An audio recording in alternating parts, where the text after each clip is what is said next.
I'll give you a really broad experience of environmental flows. If you were here 2 years ago, maybe you heard part of this discussion. I'll give you a recap, but we're now 3 years. We've completed the field component of the trial.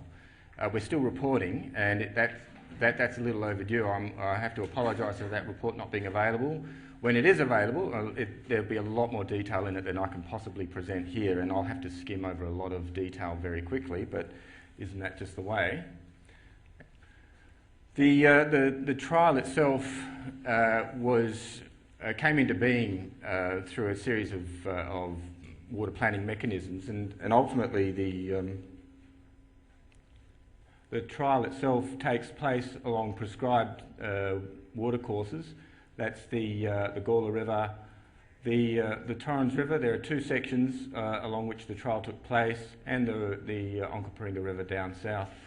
Importantly, they're located immediately downstream of a mechanism which essentially allows us to deliver a supply of water. Ultimately, that's the reason that we're able to do this work, but most importantly, it's in association with reaches of those rivers that are still considered to be important, have remnant value, and would respond well, hypothetically respond well to water. And as I say, it was a collaboration between many of us, but going even back to 1999 when these investigations really started in the Gawler, the Onkaparinga and then the Torrens. There's been a cast of many dozens of people and consulting private and public agencies involved. And to cut a very long story short, this is essentially what we're trying to deliver as part of those environmental flows.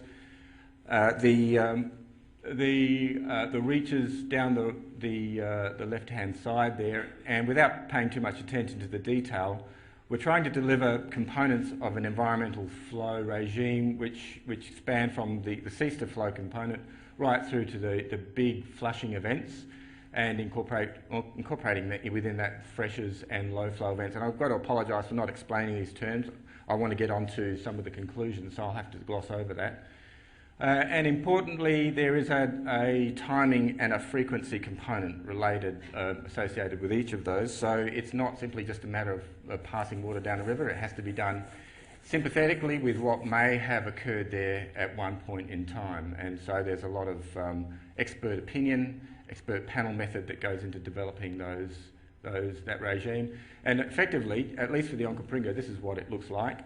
We've got a cease to flow over the protracted summer months, this is the idealised version, starting with a fresh, signalling to that river reach that something's about to happen, and that something is an extended base flow or low flow all the way through to the end of the year, interspersed with a couple of flushing events which are really there to try to clean out sediment, make sure that make sure the sediment keeps moving through the system, and making sure that habitat remains viable. In reality, what we delivered is very different to that, and whilst I don't have a hydrological graph here, I tried to squeeze them in here, but it's just full of a lot of noise and detail.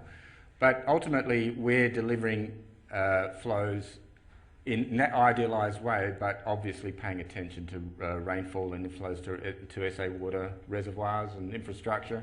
And so all along the way, really ever since the year one, we've had to really apply a certain amount of pragmatism to that flow. If it's not raining, if those events aren't occurring, then we simply can't provide them.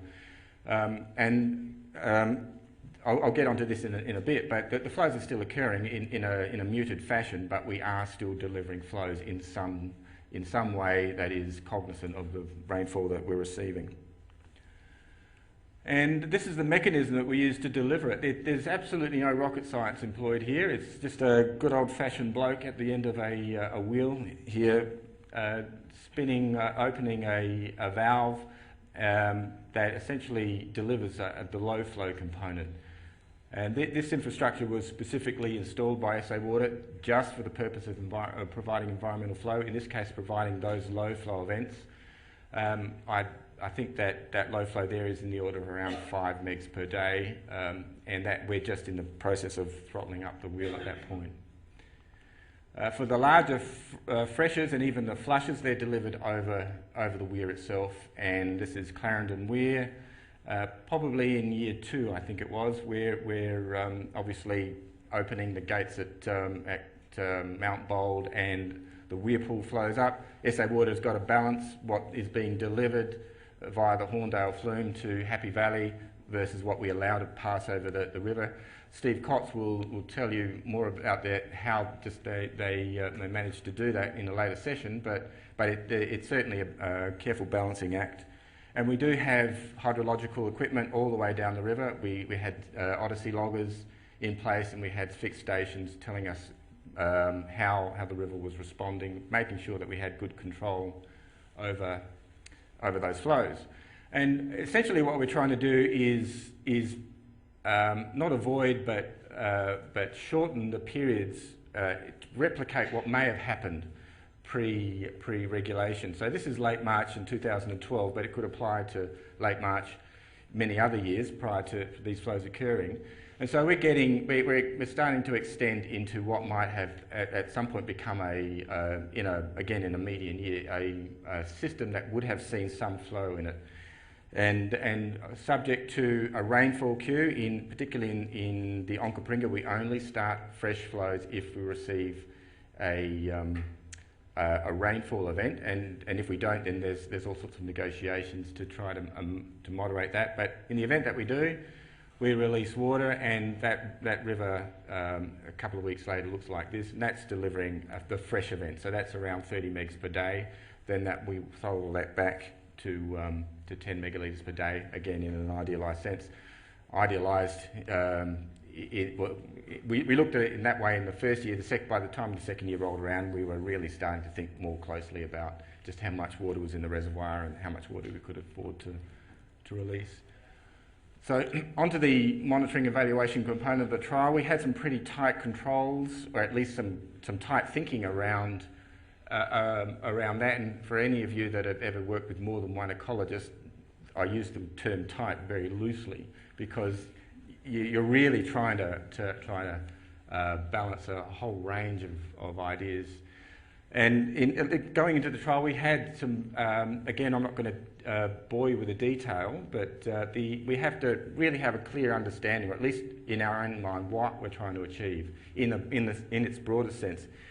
And in this case, that's to try to deliver a flow regime that maximises the probability of achieving sustaining populations of biota, and in this case, we're measuring fish and macrovertebrates.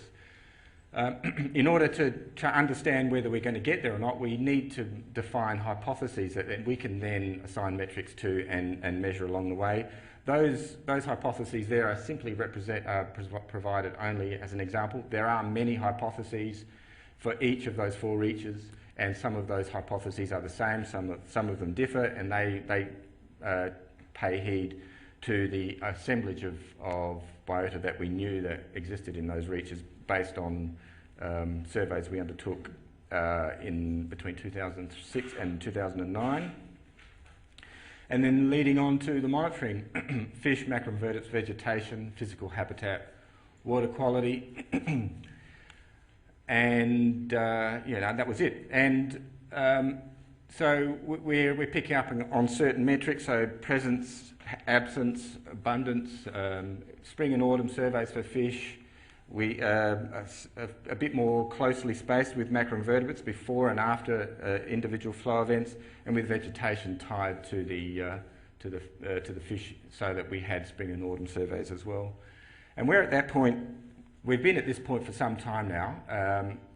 Our chief author is otherwise engaged with tending her toddler, so we've had to put that on the back burner for a little while. But this information will become available in time, and so it'll better explain some of the objectives and the hypotheses and our achievements.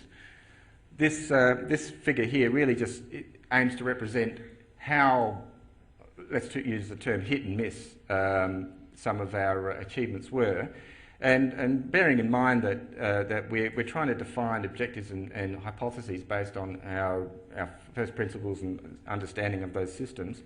In some cases, the plus or minus, the positive the cross and tick indicates that hypotheses were matched to an extent, or the trend was okay, but we weren't quite sure.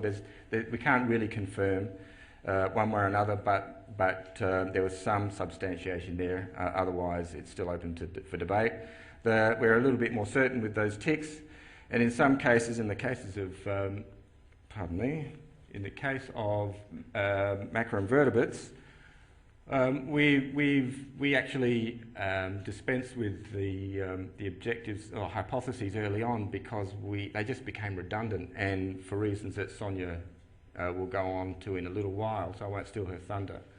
But you can see how there's a smattering of crosses and a smattering of ticks. Possibly no surprise to the ecologists amongst you, and I'm not an ecologist, by the way, that after 3 years it's not proof positive that this worked, but the trend in some areas is good, in other areas it's not. And so what did we find? Again, I'm going to have to really broadly and briefly make some conclusions here, and I've left my glasses at home, so if I stumble through some of these, my notes, then it's a sign that I'm still getting old. So there is some evidence, but it certainly is limited, to suggest that environmental flow releases are having a positive effect on native fish, and to a certain extent an adverse effect on alien fish. And those results are seasonal in nature. It's either that we don't have enough data, which is possibly the conclusion I would make, to really make satisfactory conclusions, or in fact those hypotheses that we're trying to prove or disprove are incorrect. So more information is needed, and how many times have you heard that? We are still collecting data, we're still proceeding with this work, so hopefully in another 2 years' time I can come back here with more information on just how we're proceeding. And specifically, we found that eastern Gambusia and gudgeons decreased in abundance, whilst galaxias actually increased in abundance with higher flows. Galaxias were a bit of a success story for us, particularly in the first year in the South Para Reservoir.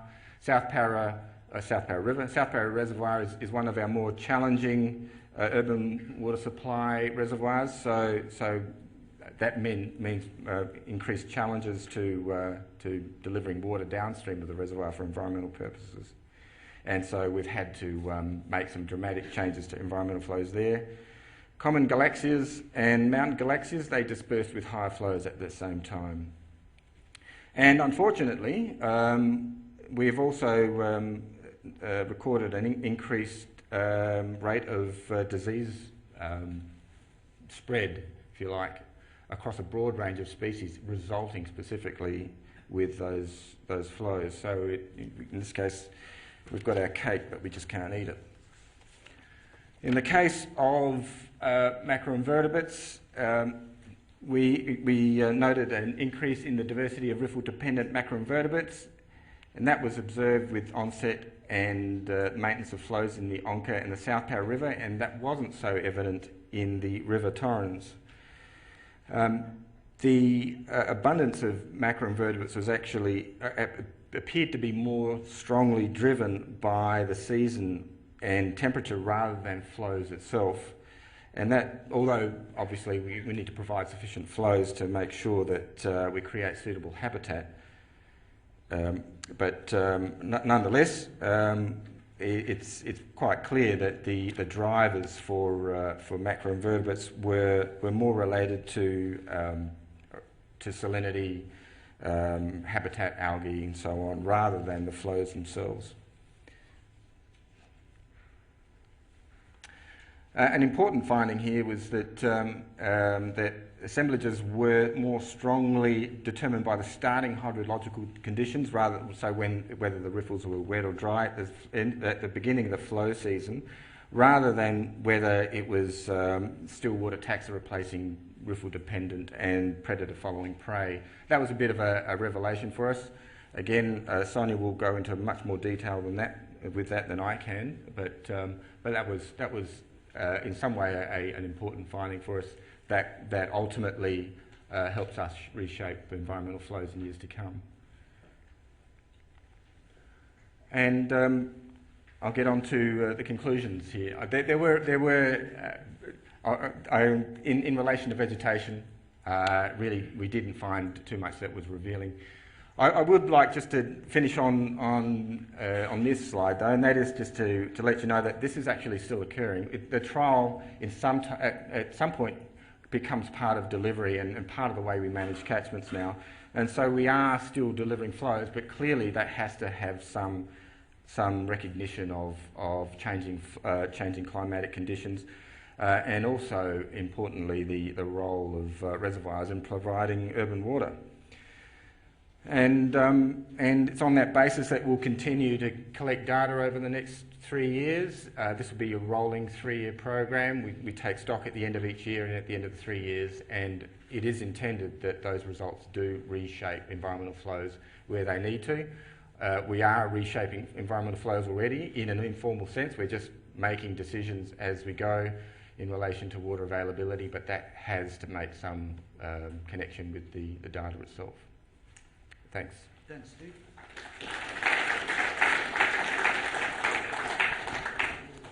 We'll take a few questions for Steve. Yeah. Just a question. You didn't say much about the avionic factors, specifically phosphate and nitrates, bromide in the system. Are you monitoring that at all? We're monitoring some physical parameters, but not to the extent that you're suggesting there. And I'll have to limit my answer to that because I'm not a chemist or an ecologist, but we are, together with our macrovertebrates, we're taking monitoring physical chemical parameters.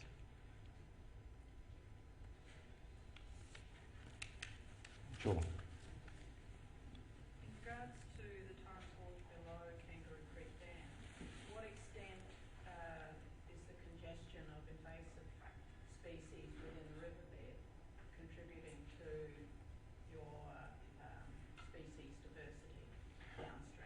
It does contribute, and we've actually cleared the channel in at least one location there to provide access between upstream and downstream components, and we actually know that's made a difference.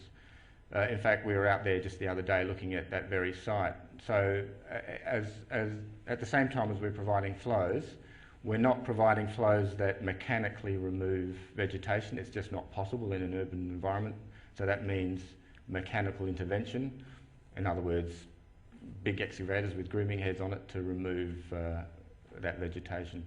But we're doing it piece by piece, and we have to keep coming back to it every time, every year.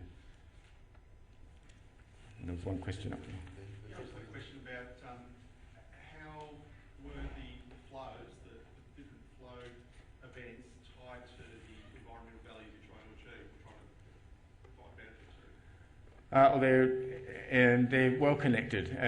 What I can't show you is the lines of evidence and the large database of hypotheses and objectives that we've formulated for each of those reaches. The intention is that if we're delivering a flow, we know what we're trying to get as a result of that flow.